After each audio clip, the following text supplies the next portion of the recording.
Hello friends, मेरा नाम है शशांक सिंह और आप देख रहे हैं मेरा यूट्यूब चैनल।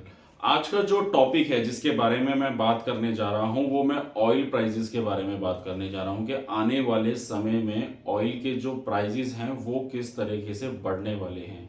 घटेंगे ये तो पता नहीं, लेकिन बढ़ने के चांसेस यहाँ पे ज़्यादा दिख रहे हैं। उसका कारण क्या है? आज का जो द हिंदू एडिटोरियल है जिसमें एक आर्टिकल आया जिसमें बताया है कि जो ओपेक कंट्रीज हैं, यानी कि ओपेक यानी कि organisation of petroleum of export countries, यानी कि जो कंट्री पेट्रोल एक्सपोर्ट करती है, जैसे सऊदी अरेबिया है, इराक है, ईरान है, रशिया है, अजरबैजान है, ये जितनी भी कंट्रीज का एक संगठन है जिसको हम ओपेक कहते हैं।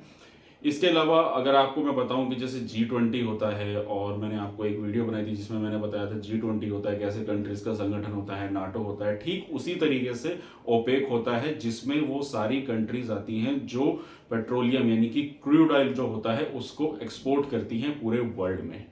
अभी ओपेक की एक मीटिंग हुई है संडे में जिसमें सऊदी अरेबिया और इन सारी कंट्रीज का एक संगठन ने मिलकर ये डिसाइड किया है कि 1 मिलियन बैरल जो प्रोडक्शन है वो पर डे की गिरा दी जाएगी।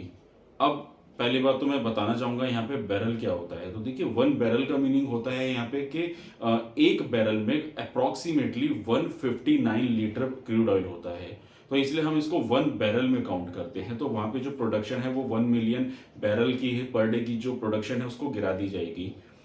अब प्रोडक्शन गिरती है तो यहाँ पे हम थोड़ा सा इकोनॉमिक्स के कॉन्सेप्ट के पॉइंट ऑफ व्यू से बात करते हैं कि जब मार्केट में सप्लाई कम होगी किसी चीज की, यानी कि कोई भी प्रोडक्ट है जब वो मार्केट में कम सप्लाई करेगा तो उससे क्या होता है, कम सप्लाई करने की वजह से वहां पे प्राइस जो है उसके बढ़ जाते हैं, क्योंकि जब अवेलेबिलिटी कम होगी तो प्राइस ज्यादा बढ़ेंगे, और प्राइस ज्यादा बढ़ेंगे तो ऑब्वियसली बात है पेट्रोल के भी दाम बढ़ेंगे।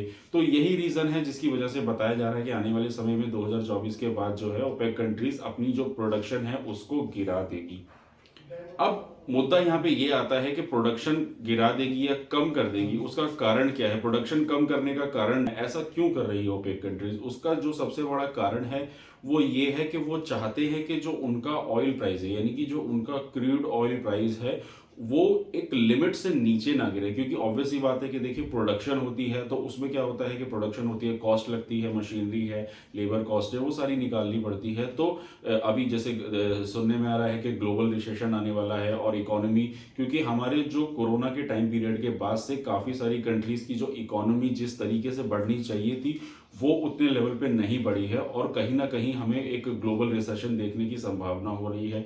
तो उस डर की वजह से कहीं ना कहीं उनका जो पेट्रोलियम दाम है वो नीचे ना हो जाए, इसकी वजह से वो अपनी प्रोडक्शन को कम करके अपनी कॉस्ट और अपने जो प्राइस है उसको रिकवर करना चाहते हैं।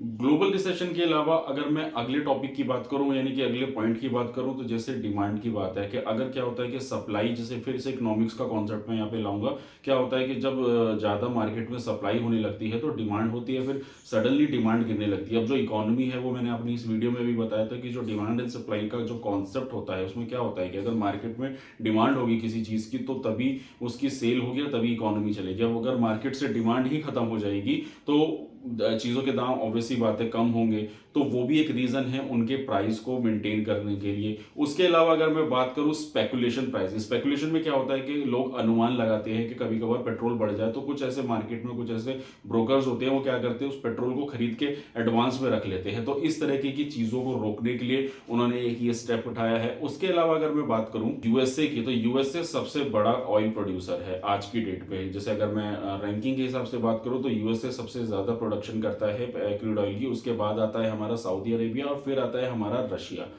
तो सऊदी यहाँ पे, लेकिन यूएसए का कहना है कि अगर यूएसए को ऐसा लगता है कि अगर इस तरीके से इसके प्राइजेस को या प्रोडक्शन को रोक दिया जाता है तो यूएसए की प्रोडक्शन में फर्क पड़ेगा। तो यहाँ पे अब कहीं ना कहीं एक इकोनॉमिकल क्लैश देखने को मिल रहा है यूएसए और ओपेक कंट्रीज के बीच में।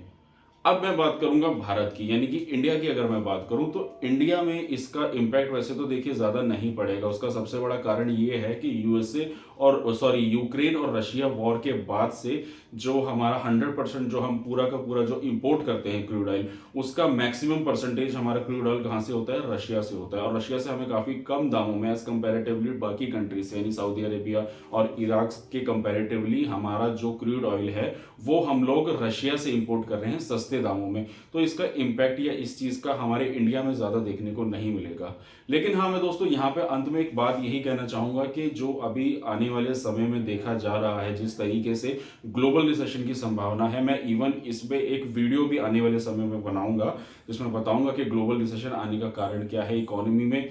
इस तरीके की एक र्यूमर कह लीजिए, या आप जिस तरीके से एनालिसिस आ रहे हैं सामने, कहीं ना कहीं ये एक कंक्लूजन निकल कर सामने आ रहा है कि कोविड के बाद से जिस तरीके से इंस्टेंट डिमांड बढ़ी थी, तो कहीं ना कहीं उसका इम्पैक्ट हमारी आने वाले समय में इकोनॉमी में देखने को मिल सकता है, और जिसकी वजह से ये एक ग्लोबल रिसेशन आने की संभावना है।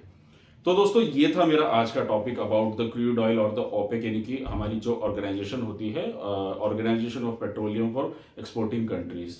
तो दोस्तों, ये मेरे आज का टॉपिक था। अगर आपको मेरा काम अच्छा लग रहा है तो आप मेरे चैनल को लाइक कीजिए, सब्सक्राइब कीजिए, कमेंट कीजिए, और ऐसे आने वाले समय में आपको और ऐसी इंफॉर्मेटिव वीडियोस मिलती रहेंगी।